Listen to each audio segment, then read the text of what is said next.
The alignment problem, probabilistic ways of being, debates on AI consciousness. Oftentimes we talk about AI, what it can or cannot do, should or should not do. But I haven't seen much discussion directed inwards about what AI reveals about ourselves. In the previous video, I discussed on the alignment problem and how specifying and pursuing goals can sometimes be a trap if we fixate too rigidly on the goal itself. In this video, I'll be discussing how the probabilistic tendencies of large language models reflect certain probabilistic tendencies in our own being. And what this series of 3 videos seeks to talk about is questions of embracing uncertainty, ambiguity, of choice, theoretical rationality, and also less cognitive forms of understanding. A large language model's output is based on probabilities from its training set. An LLM is trained on huge amounts of data, and based on this, it responds to your prompt by so-called calculating what would be a probable next token, like a word for example. It then selects a suitable token from this probability distribution one at a time. This culminates in the form of the output of which the LLM returns to us. This means that the LLM behavior is limited to its training data. It's limited by these patterns of the past. Now, to be sure, LLMs may be able to produce creative, novel, or arguably even emergent outputs. For example, it can write you a sonnet about Doraemon in Singlish, even if this exact sonnet was never found within its dataset. I'm not denying that. But what I'm saying is that when an LLM encounters a unique situation entirely different from what it's been trained on, for example the Doraemon in Singlish, its way of assessing what response would be so-called appropriate is still based on the patterns from its training dataset. Before we carry on any further, I'd like to clarify the scope of this discussion. Here I'm not going to be talking about metaphysical free will, namely whether or not we are able to choose otherwise than what we currently have. Like, for example, let's say I'm eating a chocolate cake right now. Proponents of the idea that we have metaphysical free will suggest that I have the ability to decide to not eat the chocolate cake now. I'm not going to be talking about that. Instead, I wish to focus more on a phenomenological angle of how these decisions appear to us. In other words, I want to focus on discussing the first-person subjective experience of how we come to make decisions in our life. So with that aside, let's apply the probabilistic discussion from LLMs to our own lives. I'd like to suggest that most of our behavior is also similar to that of an LLM, in that we behave as though through probabilities and patterns from the past. For example, in our everyday speech, how much of what we say do we actually think through? Like, oh my gosh, that's crazy. How you doing, man? I'm good. Oh, that's so interesting. I don't know about you, but that's usually me. Like, someone asks me, oh, how do you feel about, let's say, this particular topic, or what do you think about so and so? And I go like, yeah, so thank you for the question, and I must admit that although this is pretty interesting, at the same time I don't really know what I'm saying, but somehow as I talk the sentence still comes out naturally and the words just seem to fall into place, and I don't know what next word I'm going to say, but as I open my mouth somehow the sentence still fits together, both appropriately and contextually, right? It's like just running my mouth essentially, and somehow it still works out. And then I look back and wow, that sounded pretty profound, right? Like how deep, whenever I open my mouth and everything just falls into place nicely, and suddenly I don't have to even think about what next word I'm going to say, but somehow it can still come out in a perfectly appropriate grammatical sentence. But when I said all that I really felt about the topic, was that what I had really felt about the topic? Or was that just simply like an LLM, simply generating what came most readily available to mind without even having to undergo any conscious processing and examination of how I actually felt, how I act sometimes? I guess that's what they mean by yapping. And this phenomena extends beyond words and speech to our other reactions. For example, our bodily or mental reactions. For example, when something happens, oftentimes, like this frustration, this annoyance, or why is it like that? or some people, they swear or anything. Yeah. Or even when something happens, sometimes lashing out, saying unkind things, acting in unkind, brutish, impatient ways. In the Psychology Today blog, the writer Nosta calls this the probabilistic self. And there are, to me, at least two dangers that can come from succumbing straightforwardly to these probabilistic tendencies. Firstly, it can lead to an ossification of both our worldview and our behavior. Whenever something happens, we fail to consider whether there are alternatives, and we just go with whatever comes most readily available to us. Over time, this thought pattern or habit pattern cements and hardens to form how we act and react to situations, as well as how we see the world. One example of this from Singapore is when I went to national service. So for context, in Singapore where I'm from, all guys have to serve national service or NS, which is usually either in the police or civil defense force or in the military.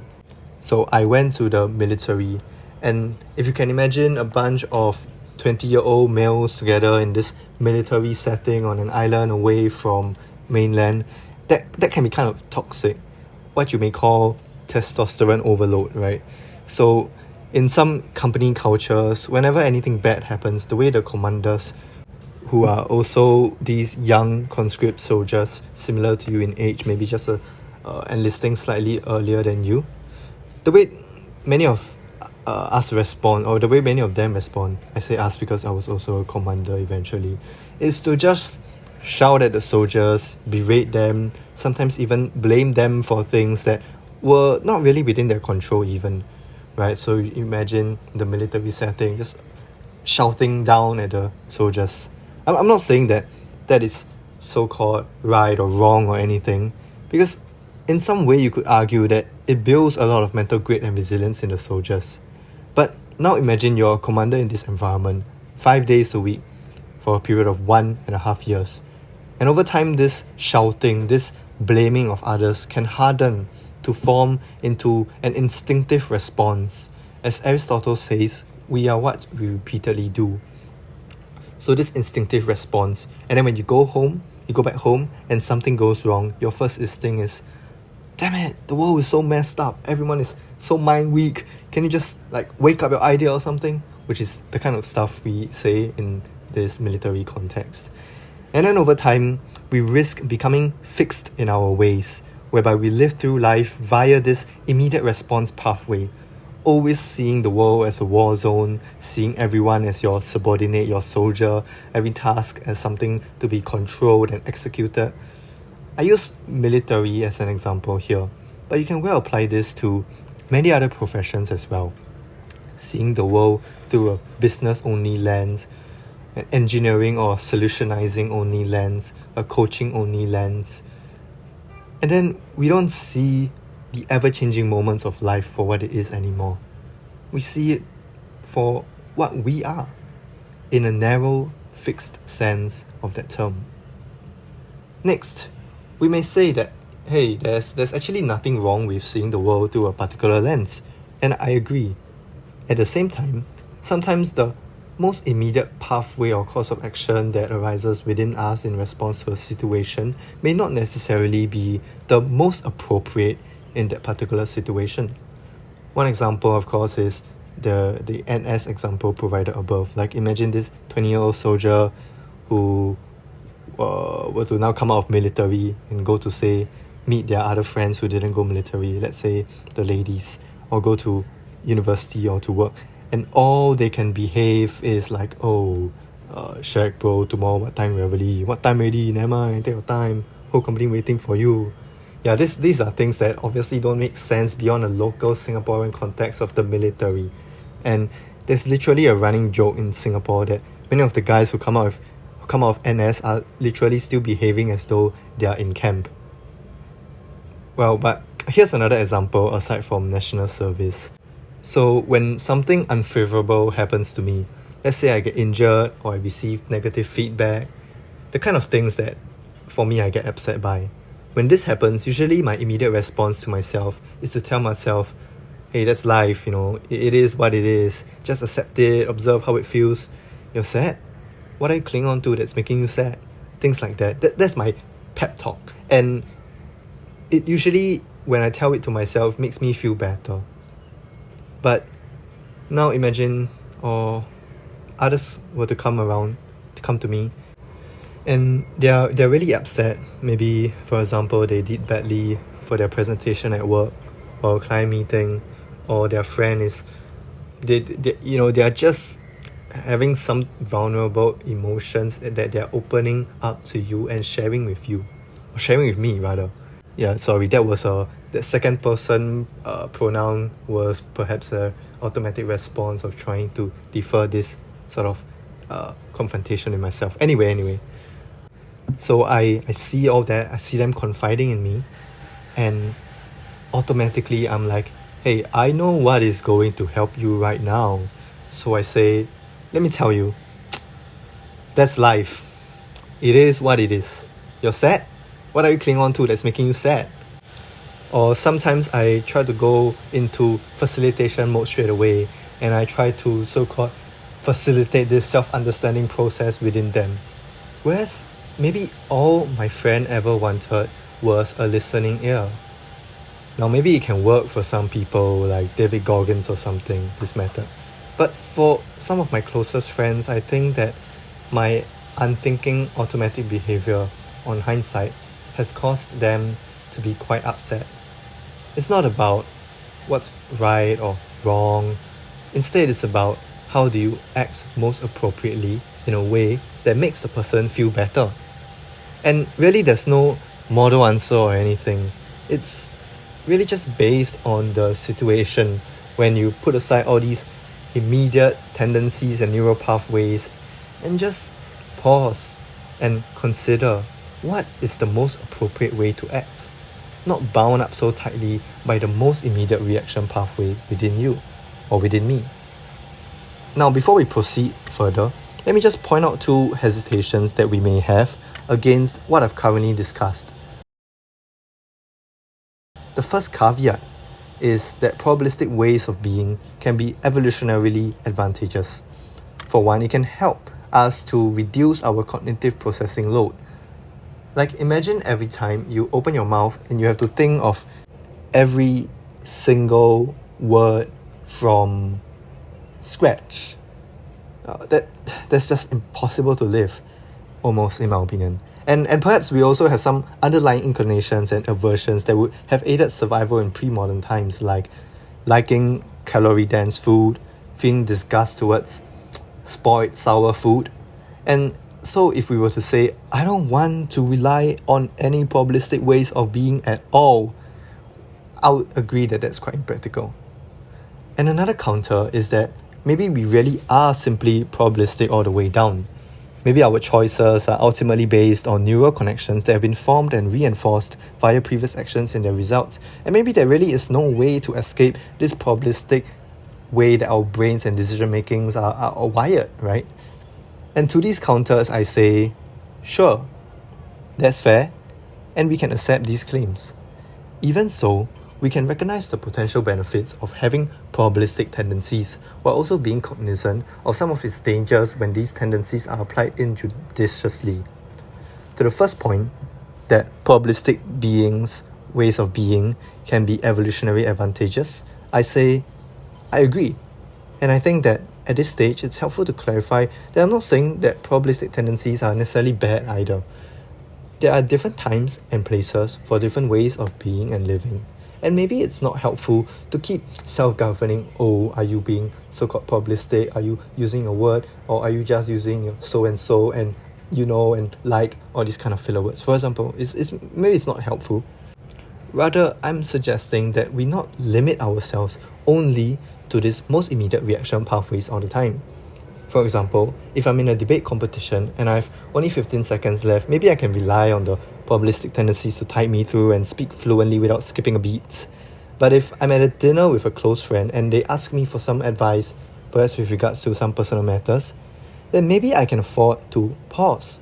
Take a pause and suspend these immediate reaction pathways. And this leads to the second critique, right, on probabilistic beings. I would say that there are levels to this. Maybe our actions are based on patterns and probabilities all the way down, and maybe there is no way to avoid this fundamentally. But nonetheless, when we act, there is still a degree of how instinctively we so-called default to the most immediate pathway. For example, maybe when that friend tells me about their failed job presentation, maybe I can suspend the most immediate response of that's life. And maybe I can suspend the second most immediate response of it is what it is. And maybe I can suspend the third most immediate response of I'm sorry to hear that. And maybe I end up going with a fourth response, which is to just look into the person's eyes with a heart of compassion and acceptance. And maybe you can say, this fourth reaction is still a probabilistic pathway. And yes, maybe it is. I don't know whether we can so-called transcend our probabilistic pathways, but what I know from experience is that we can at least work in that direction of reducing the dangers of defaulting unthinkingly to our most immediate reaction. So, what are some so-called steps that we can take towards resisting these defaulting tendencies? Now, before I go any further, I think we should be careful about following some random person's suggestions like my suggestions and so-called steps to be taken. Every model comes with limits, and to rely on any framework from the get-go already brings us back to the very issue that this video is trying to address. Nonetheless, I think there's merit in sharing and listening to different perspectives, not as something to rigidly follow as your rule-based life, but rather as prompts for your own reflection. So with that, here we go. First, before acting, pause. Is this how I choose to act? I mean, it's so cliche, but I think sometimes we, or at least I, don't really do it very much. Before acting, just observe. Is this really what I choose? Is this how I choose to be? Even if we have always been this way, even if our whole family tree and upbringing and environment and has always been this way or conditioned me to be this way, does it mean that I must continue to follow these patterns of the past like a large language model? Or do I choose to react differently? For example, when I miss a train, just accepting it rather than which is my natural tendency right now. Or when I'm on the train or in the queue or in the lift and there is so-called nothing else to do, maybe I can just this once choose to observe how it feels, how the feet on the floor or the contact point between my feet and the soles of my shoe feel, rather than unthinkingly default to the habit patterns of, for example, taking out the phone, which is very common, I think, in Singapore. Now, these are themes that I'll further explore in the next video as well, but this is just a primer. Secondly, returning the attention to one's own mental or bodily states. Next time when expressing how we feel about some topic, like, oh, I think this is so interesting, or I think this is great food for thought, right? Maybe we can take a moment, even just half a second, to return the attention to the body and our mental states. We can observe, how do I feel about this? About hearing this news? Is there any agitation? Is there apathy? Maybe this isn't food for thought or interesting. Maybe this is unsettling. Lastly, embracing the uncertainty. Sometimes we may find ourselves at a loss for words, not necessarily a tip of a tongue state, though of course that's also possible, but rather that we simply don't have the vocabulary to express this exact sensory experience. When I've tried to take a pause on these immediate instincts, I find that oftentimes I fall into this state, not knowing how to express the word, the feeling. Sometimes it feels a little uncertain, or even that I'm making the other person wait a little too long for me to answer. If so, that's okay. Do what you can as per what feels most appropriate given your current capacity and the social dynamics. And also, don't fear the uncertainty. The pausing and the returning to oneself, it may feel scary, as though you are leaving the safe ground of abstraction and frameworks and fixed pathways. If it feels scary, just notice that. It's a way of checking in with ourselves and being honest with ourselves too. To sit within that zone of uncertainty and ambiguity. This is something I tried to touch on in the previous video as well, and it will come up once again in the third video. And to wrap this up, maybe it's not about right or wrong. It's just, what do you think is the most appropriate thing to do for this person or situation in this particular context? That's all. And you just exercise your best judgment, given what you know, given what you can do. That's all. Personally, for myself, I'm still working on it. I can only hope that my friends don't feel as upset when they confide in me nowadays.